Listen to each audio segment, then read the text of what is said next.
घर, वर और जर, अगर तीनों चीजें मजबूत होती हैं तो विवाह संपन्न हो जाता था। मैं बार बार बोलता हूं इस बात को। रुक्मणी जी ने एक चिट्ठी लिखी थी भगवान को, पत्री, और उसको भेज दिया भगवान कृष्ण के पास। ब्राह्मण को दिया और ब्राह्मण लेकर के भगवान कृष्ण के पास पहुंचे। और उस पाती में लिखा क्या है कि सत्वा गुणान भवन सुंदरम सत्वा ते निरस्वतरणम व्यंगतापम रूपम दृश्याम दृशी मताम मथुनार्थ लाभम त्वयच्युतः शती चित्रमपत्तम ते। गोविंद, मैंने तुम्हारे गुणों को सुना है। अरे गोपाल, नवदा भक्ति में पहली भक्ति होती है श्रवणम, जो आप सब श्रवण कर रहे हैं। रुक्मणी जी कहती है कि मैंने तुम्हारे गुणों को सुना है प्रभु, मैंने तुम्हें देखा तक नहीं है। भगवान हे गोपाल, आप सोचेंगे कि ये कौन नारी है जो मुझे इस तरह पत्र लिख रही है।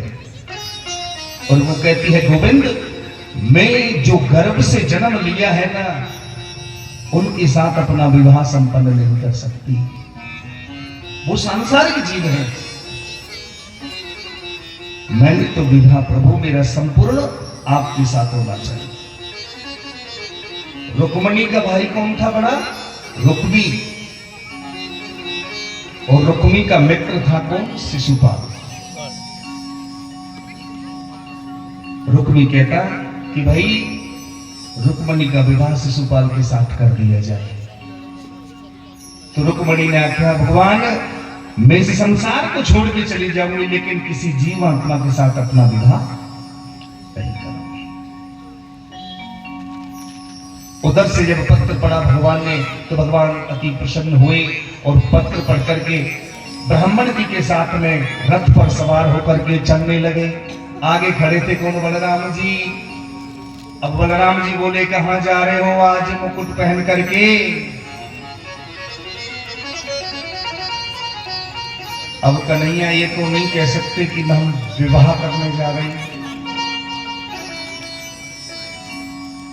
कन्हैया जी की बड़े भाई के समक्ष सर नीचे हो गया कि क्या सोचने लगे कैसे करें। ब्राह्मण देव साहब थे। ब्राह्मण ने कहा कि महाराज उधर धनुष यज्ञ है, वहां जा रहे हैं। बलराम बोले, हाँ मुझे पता है, रुक्मणी मंगल है, विवाह है, ब्याह करने जा रहे हो। कन्हैया चुप हो गई, शर्म के मारे डूब गई, एक साइड में कर लिया।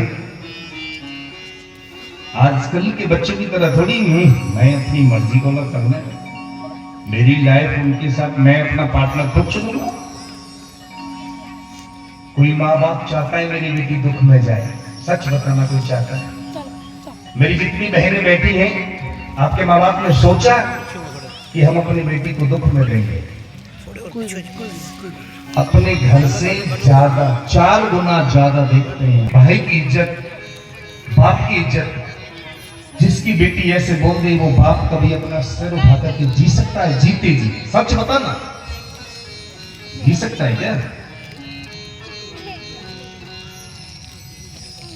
इकलौता बेटा होता है बाप का, वो सोचता है कि मैं बड़े खानदान से, बड़े घराने से विवाह करूंगा अपने पुत्र का, ऐसे बारात लेके जाऊंगा, गाड़ियां गड्डियां लाइन लगा दूंगा वहां तक। हर किसी का ख्वाब होता है ना। और लास्ट में पता चलता है कि बेटा ही नौकरानी को लेकर के हो गया 9-2-11।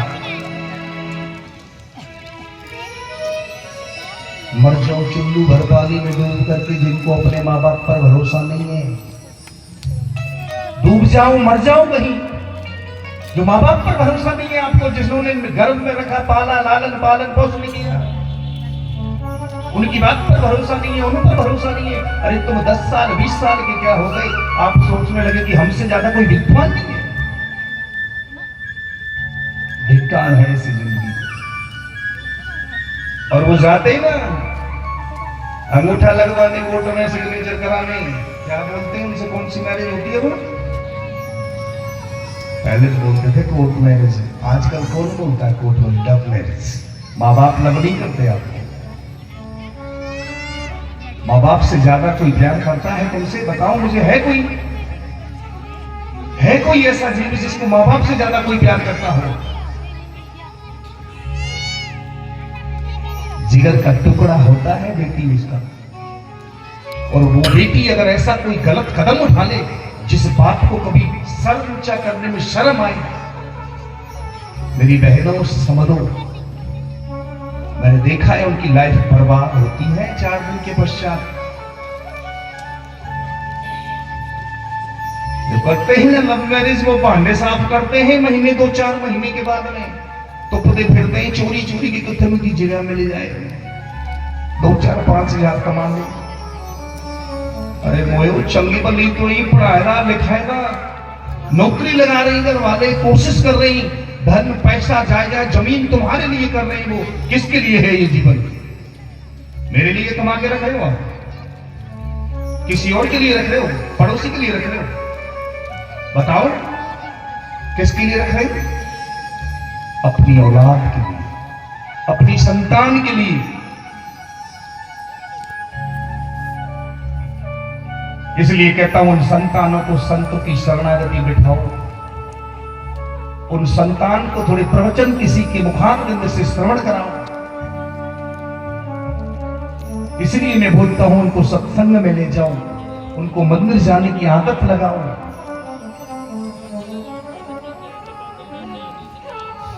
मैया ध्यान देना इस बात पर बहुत जरूरी है। और मेरी बहनों, मैं भी आपको प्रणाम करता हूं, दोनों कर जोड़ करके कि ये नेगेटिविटी कभी अपने दिमाग में नहीं लाना कि मैं अपने माँ बाप से अलग जाऊं।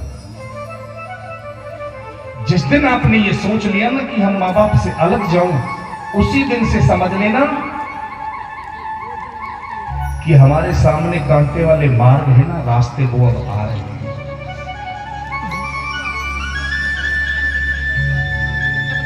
आज रुक्मणी ने कहा था ना, भगवान मुझे वहां से ले जाना, मेरे यहाँ कुल की परंपरा है कि हम वहां कुल देवी का पूजन करने जाते हैं। आप जब वहां आओगे तो मुझे अपने साथ ले जाना। वो नारायण थी, वो कृष्ण थी, उन्होंने संसार बनाया था। आज भगवान जा रहे रथ में विराज करके, उधर रुक्मणी और रुक्मी ने पूरी फौज लगा दी कि कन्हैया आना जाए, कन्हैया आना जाए।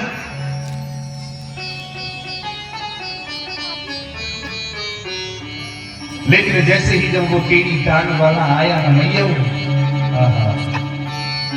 सब देखने लग गए, अरे देखो तो सही कितना सुंदर स्वरूप है, अरे कितनी सुंदर वाणी है, मेरे गोविंद कितना सुंदर है, देखो कितना सुंदर रथ लगा है, इसकी प्यारी सी बांसुरी को देखो कितनी मनोहर है, कितनी प्यारी मुरली है। सब खो गए। और जैसे ही रुक्मणी ने देखा मेरा गोविंद आ गया, रुक्मणी खड़ी होगी, प्रार्थना करने लगी, प्यारे अरे गोपाल तुम जैसा कौन हो सकता है। रुक्मणी के साथ मेरे धर्म प्रेमी बंधु विवाह की तैयारियां, भगवान अपनी मधुर मधुर बंसी बजाते और भगवान के साथ में सब भगवान की हो गई ना, भगवान को देखते ही। और रुक्मणी खड़े होकर के कहने लगी, क्या अपना बना